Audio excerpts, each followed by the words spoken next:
Hello everyone, welcome to the e-learning program of KTHM College Nasik. I am Dr. M.K.Deore from Department of Physics, KTHM College Nasik. Dear students, we are going to see about the second chapter, X-ray diffraction and other characterization techniques. In this chapter, we are going to see the first two units. The first one is the Bragg's diffraction, crystal as a grating, and the second one is the Bragg's law and the Bragg's diffraction condition. Students, you are well known about the X-rays and the discovery of the X-rays. The X-rays were discovered by William Röntgen in 1985 and called them as X-ray. Now these X-rays are also called the Röntgen rays. We know the properties of the X-rays also. The X-rays are the invisible and highly penetrating electromagnetic radiations with the wavelength in the range of 0.1 to the 100 angstrom unit. But the X-ray used in diffraction experiments having the typical wavelength in the range of 0.5 to the 1.8 angstrom units. Students, before to study about the X-ray diffraction, you should know about what do you mean by the diffraction or the diffraction phenomena.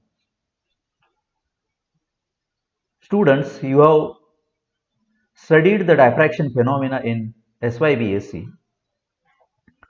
The diffraction is a wave phenomena in which the apparent bending and the spreading of the waves when they meet at an obstacle. Or in another way, you can say that when the light waves passing through a narrow gap, they spread out. Such a type of the spreading is called the diffraction. Now in this figure, we can see that now this is the diffraction grating. The diffraction grating in which the number of lines are ruled on a special type of the glass material.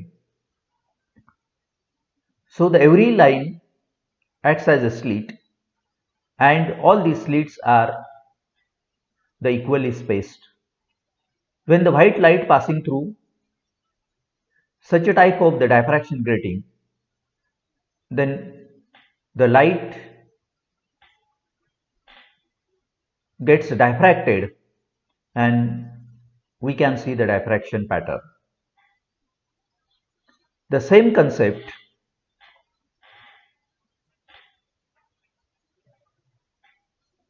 observed by the Max law in 1912 in case of the crystalline material when the X-ray get incident on it. The Max law showed that if a beam of the X-ray passed through a crystal, the diffraction would take place and the pattern would be formed on a photographic plate placed at right angles to the diffraction of the rays. Now see here in this figure, now consider here, now this is a crystalline material and when the X-ray get incident on this crystalline material, now then the law observed that the X-ray diffracted and the pattern produced on the photographic plate, it look like this here. So here this is the diffraction pattern observed by the law when the X-ray get diffracted from the crystalline material. This discovery provides a new method for the investigation and the fine structure of a matter. So, this discovery took a very important role to study or the investigation of the structure of the different types of the matters.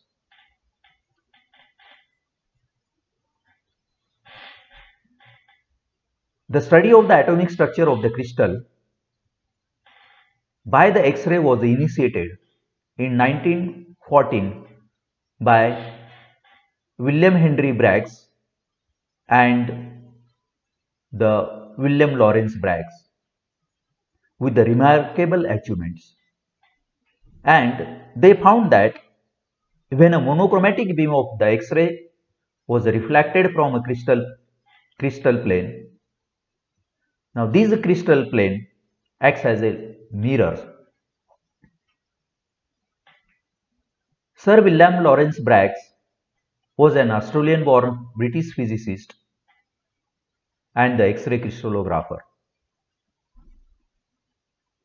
He discovered the Bragg's law of the X-ray diffraction in 1912, and which is the basic for the determination of the crystal structure.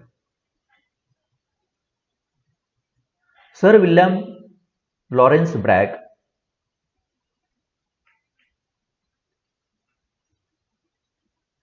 got the Nobel Prize in Physics in 1915 with his father William Henry Bragg for their services in the analysis of the crystal structure by means of the X-ray. And this was a very important step in the development of the X-ray crystallography. So the X-ray crystallography is one of the branch of the solid state physics, and it having the very important role in the study of the structure of the different crystalline materials. So the X-ray crystallography is a tool used for identifying the atomic and the molecular structure of a crystal, in which the crystalline atoms causes a beam of incident X-ray to diffract into the many specific directions.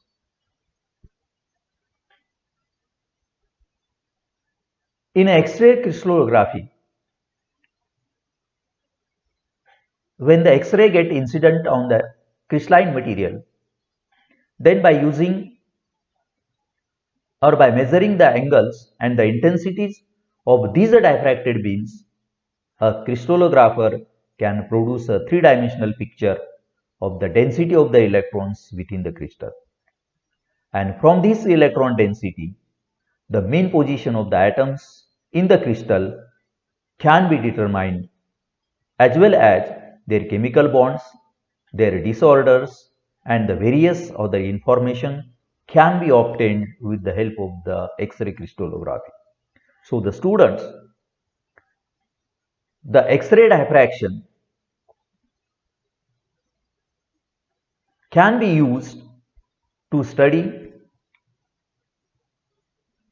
the behavior of the crystalline material, or also for the analysis of the crystalline material. Now we are going to see first about the scattering of the X-ray by the atoms.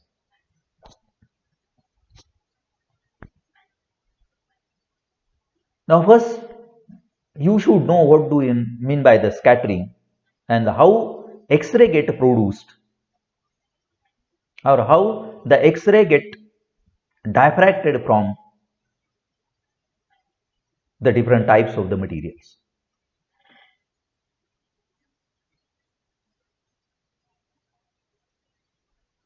Now in the scattering event,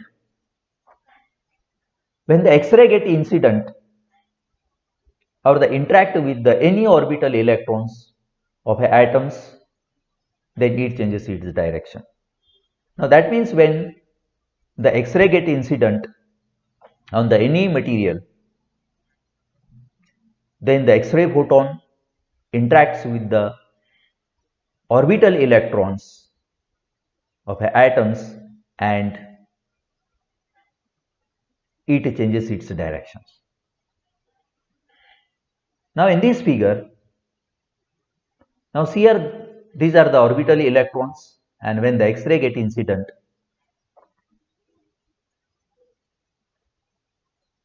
on the electrons of these atoms.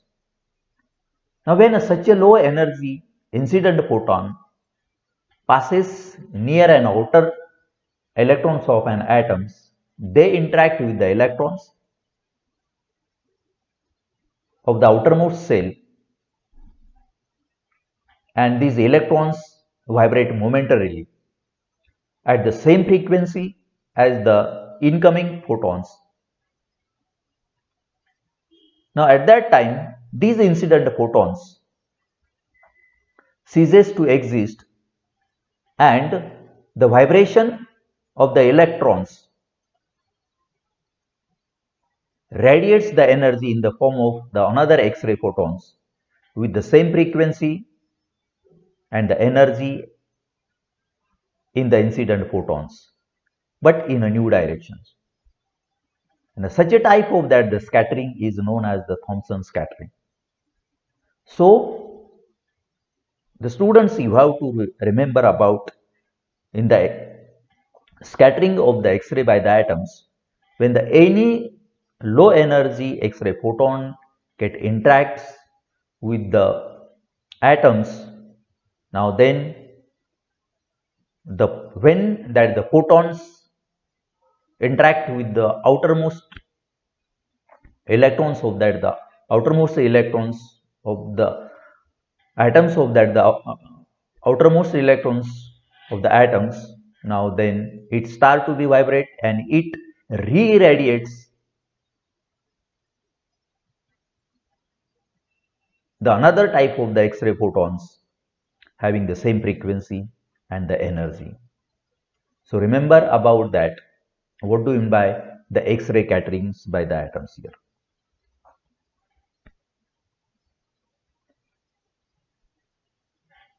Now here, in this figure we can see that the scattering of that the X-ray from the atoms, it produces the interference effect.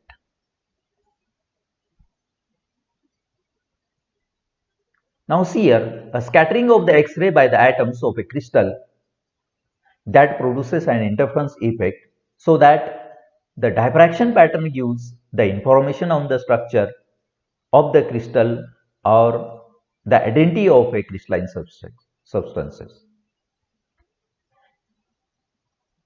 And this hypothesis is to imagine the Bragg's diffraction as a reflection of the X-ray on the surface of the imaginary mirrors formed by the atomic planes in the crystalline lattice. Now, dear students, in optics you have already studied about the interference pattern and about that the diffractions. So here from when the light passing through the slits, now then you will get the interference pattern also and the diffraction pattern also. Now the same concept used by the Bragg, and he considered the atomic planes look like the mirror and there is the diffraction, look like the mirror and there is the look like that the mirror. Now the different planes are the different atomic planes in which the planes are separated at equal distance. So they having the equally space.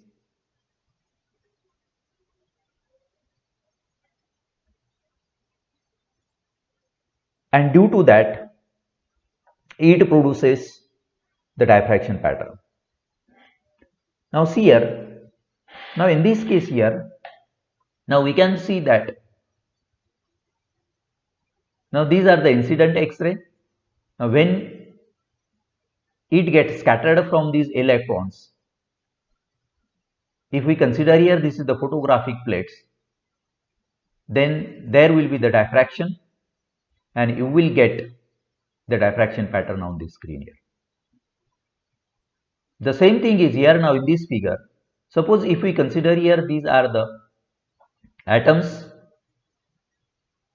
in the different atomic planes of the any crystal. Now then the rays will be get diffracted and that look like similar to the reflection from a plane mirror.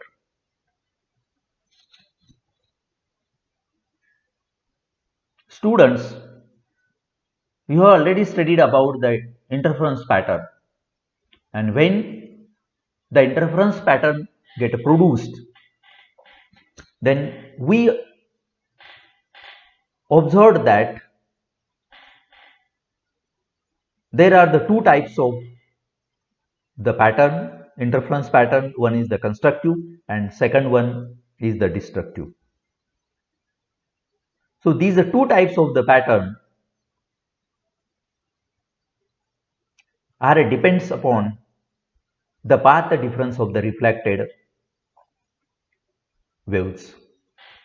Now consider now in this figure here, if A and B are the two incident waves, if they are in the same phase, now then the resultant wave C has the greater amplitude than that of the individual wave. That means in this case here, the path difference equal to be the integral multiple of the wavelength, and so it produces the constructive type of the interference. Now the same thing is here. Now in this case here, if we see here these two waves having the same amplitude and they are in the same phase, now then they produces the resultant waves having the greater amplitude. Now we can see that the same concept in case of the crystalline material. If we consider here these are the two incident radiations. When get incident on the atoms which are in the crystalline planes, now then we get the reflected radiations. If these two incident radiations are in the same phase, then you will get the reflected radiations of greater intensity or the high intensity. It is due to that the constructive interference pattern. But now in case of that, in this figure, if the incident radiation A and B are out of phase, now then the resultant intensity of the reflected radiations C will be the decreases or it will be the zero, because it produces the destructive type of the interference, and the condition for the destructive type of the interference is this here, that is the lambda d del d is equal, the path difference is equal to the n plus 1/2 multiplied by the n. The same concept we can see in case of that the crystalline material also. Now if these two are the incident radiation, get incident on the crystalline material, uh, or and when these two rays get reflected from the atoms of the two different atoms in the two different atomic planes, and if the path difference, or if these two waves are in out of phase, now then you will get the destructive type of the interference pattern. Similarly, now see here,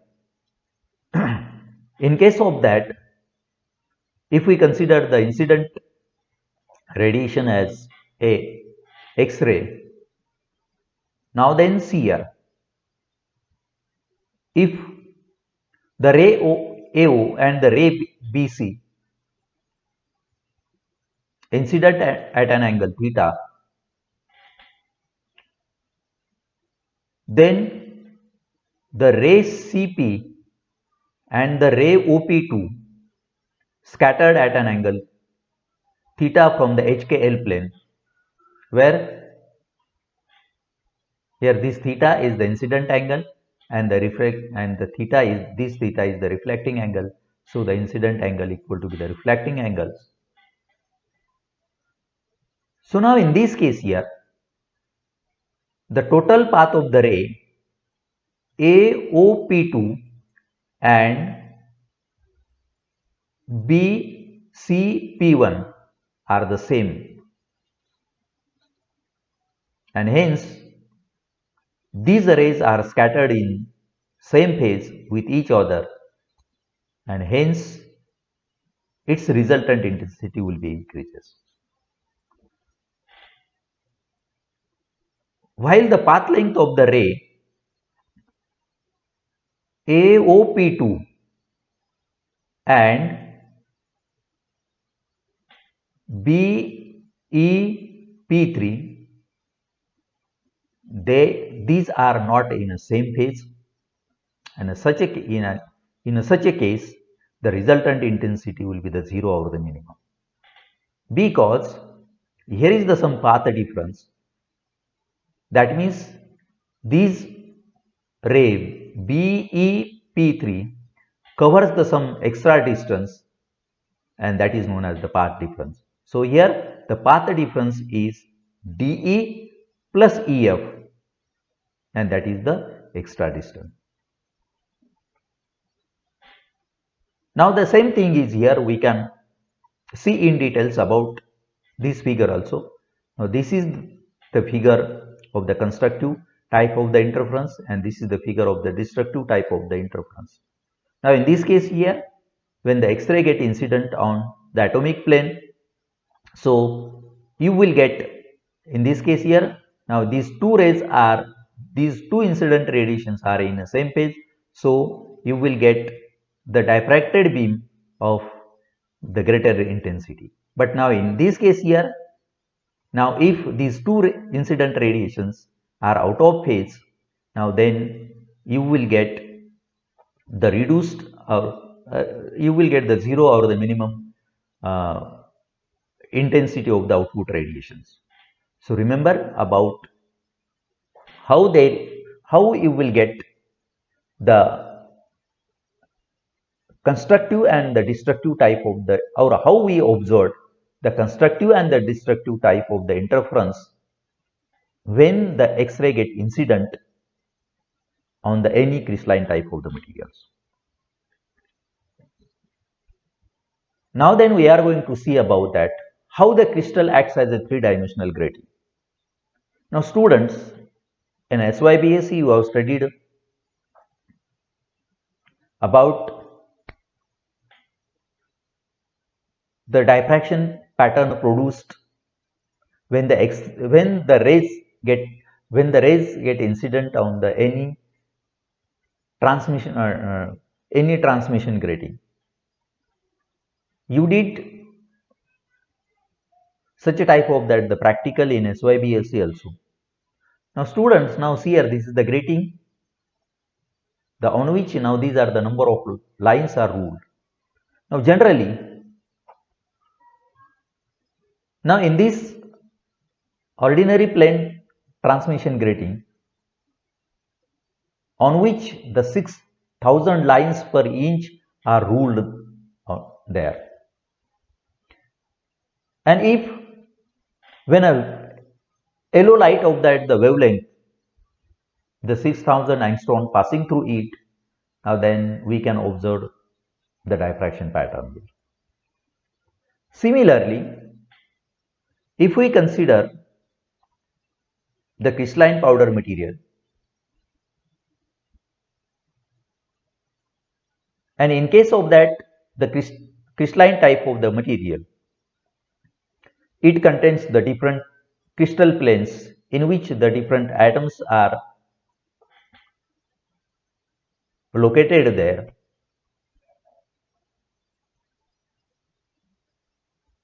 So there are the huge number of the atomic planes, and these atomic planes are spacing is in the order of 1 angstrom unit. And when a shorter wavelength of the X-ray, which is in the order of the 1 angstrom unit, passing through a material, a diffraction pattern can be observed. So here, when the yellow light passing through a crystalline, when a yellow light passing through a grating, plane transmission grating, then we observed a diffraction pattern. Similarly, when the X-ray passing through the any crystalline material, then the same similarly we observed the diffraction pattern. Now suppose if the X-ray incident on a plane transmission grating, in which it consists of the, or it having the 6000 lines per centimeter, then is it possible we observe the diffraction pattern? No, because for getting the diffraction pattern in such a case, we need a diffraction grating of 40 million lines per centimeter, but practically it is impossible. Therefore, we can say that the X-ray are used to produce the diffraction pattern because their wavelength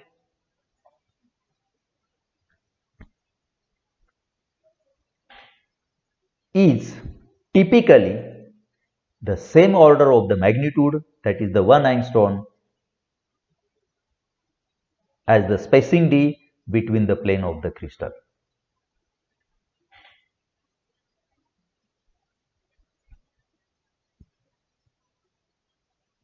Now then why? Then how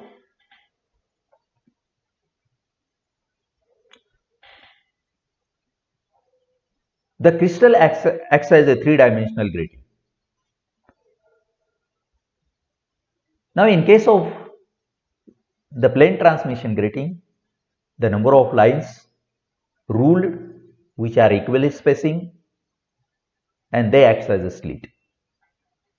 Now similarly, in case of the crystal, then if we say as the crystal grating, then in this crystal grating, the atoms are arranged at the lattice points in a regular fashion. So suppose if we consider here, these are the lattice points here, and if we consider the atoms which are at these lattice points, now then these number of the atoms which are arranged, this is the one plane, this is the second plane, and this is the third plane. So there are the huge number of the parallel planes which are separated at equal distance. and these arrangement of the atoms corresponding to the grating lines and the distance between the two atoms is the grating element in the order of 1 angstrom unit. So here the spacing between these atomic planes is similar to the spacing between the lines ruled on this grating element. Therefore, the crystal grating differs from the optical grating in a such a way that in a crystal grating the, the atomic centers are not in one plane but are distributed in a three-dimensional space. But in optical grating, they are limited to a one plane. So here, if we observe the three-dimensional position of any crystalline material, then we can see that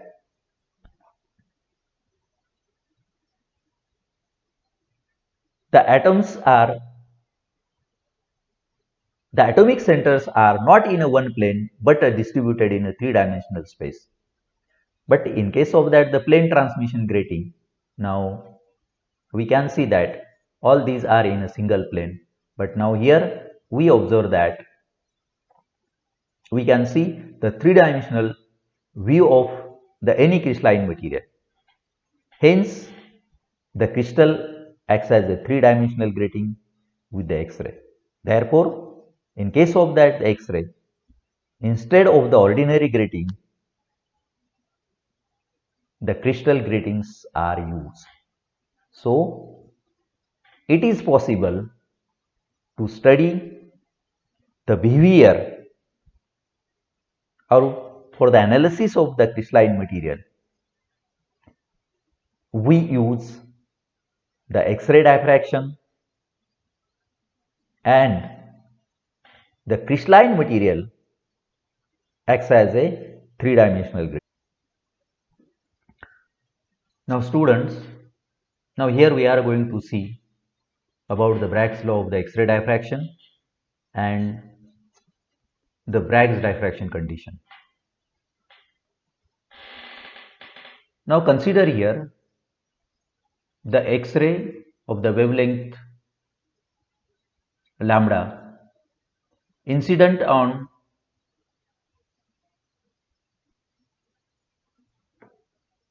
the parallel atomic planes at the glancing angle theta. Now consider here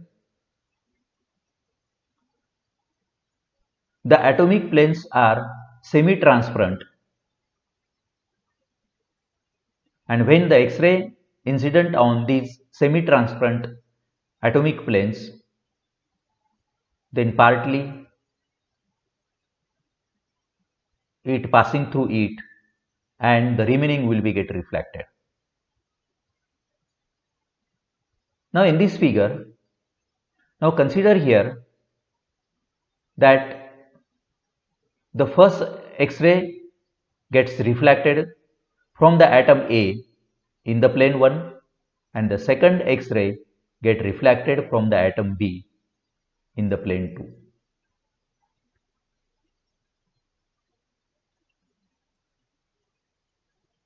Now here the X-ray reflected from the atom A and the B will be in the phase or the anti-phase depending upon the path difference. Now then see here the incident X-ray 1 and 2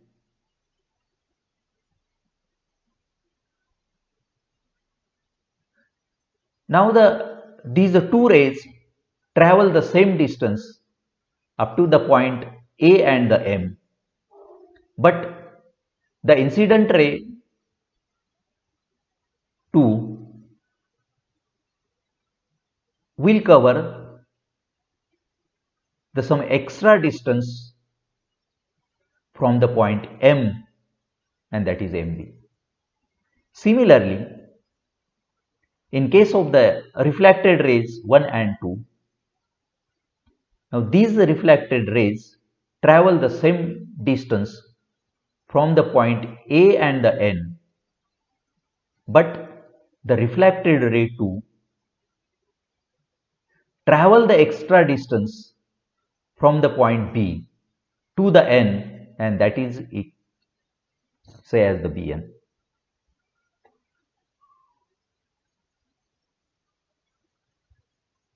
Thus we can say that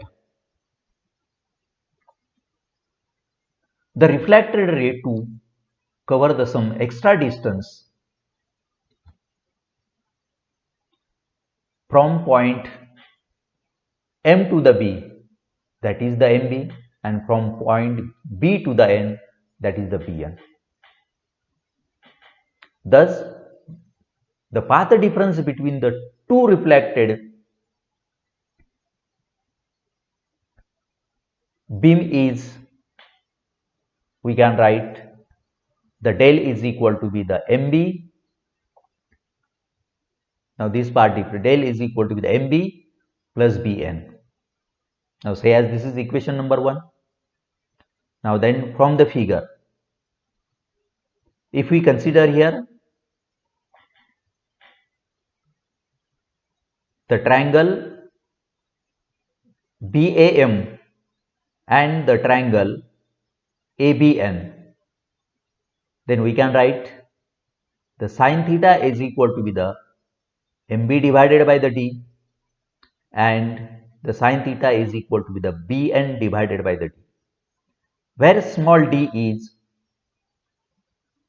the spacing between the two planes. Therefore, the equation number 1 becomes the del is equal to be the twice d sine theta. Now here theta is the glancing angle. Now if the two reflected beams will be in a same phase with each other, then the path difference is the integral multiple of the wavelength lambda, and for this condition it produces the maxima. We have already seen in case of that the interference. What do you mean by the constructive and the, or when we get the maxima intensity and the minima intensity? So in case of that the constructive type of the interference pattern, the path difference, the condition for the constructive type of the path difference is the path difference is equal to the integral multiple of the lambda. Therefore we can write the path difference, it is equal to be the n lambda, and then from the equation number 2 we can write here the del is equal to be the 2d sine theta is equal to be the n lambda, where n is equal to be the 1, 2, 3.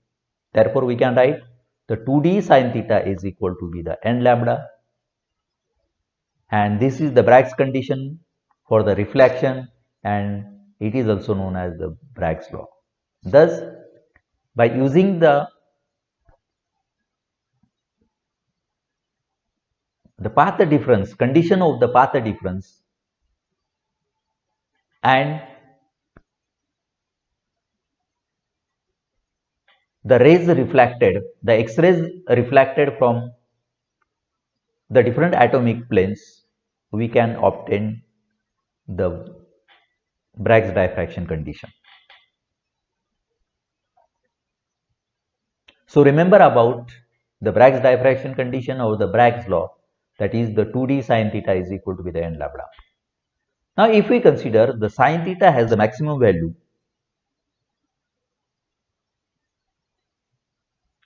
now that is the sine theta is equal to be the 1, and the typical value of the interplanar spacing, that is d is equal to be the 1.5 angstrom unit. Then for the first order n is equal to 1, we get, by substituting these values in the Bragg's condition, we get the lambda is equal to be the 3 angstrom unit. If we consider for a typical value of the spacing between the planes, d is equal to be the 1.5 angstrom unit and n is equal to be the 1, Then by using the same condition, the sine theta is equal to, you will get the lambda divided by the 3. Now here, when the lambda is greater than the 3 angstrom unit, then the value of the sine theta becomes greater than the 1, and which is not allowed, and there will be the no reflection. Thus we can say that the reflection can be obtained for a small value of the lambda, and the plane having the spacing lies between lies less than, the spacing should be the less than 1.5 angstrom. That means for getting the diffraction of the X-ray from the any type of the crystalline material, then it is necessary that the wavelength of the incident X-ray radiation, it should be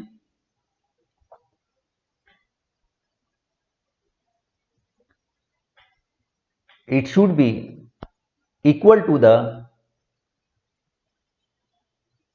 spacing between the two planes.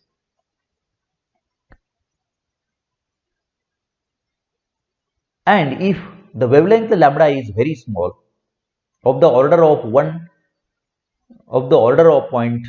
angstrom unit, then the rays will be produced. The other effect, such as the knocking of the electrons from the atoms of the crystal and getting absorbed in that process. And so there will be the no diffraction of the X-ray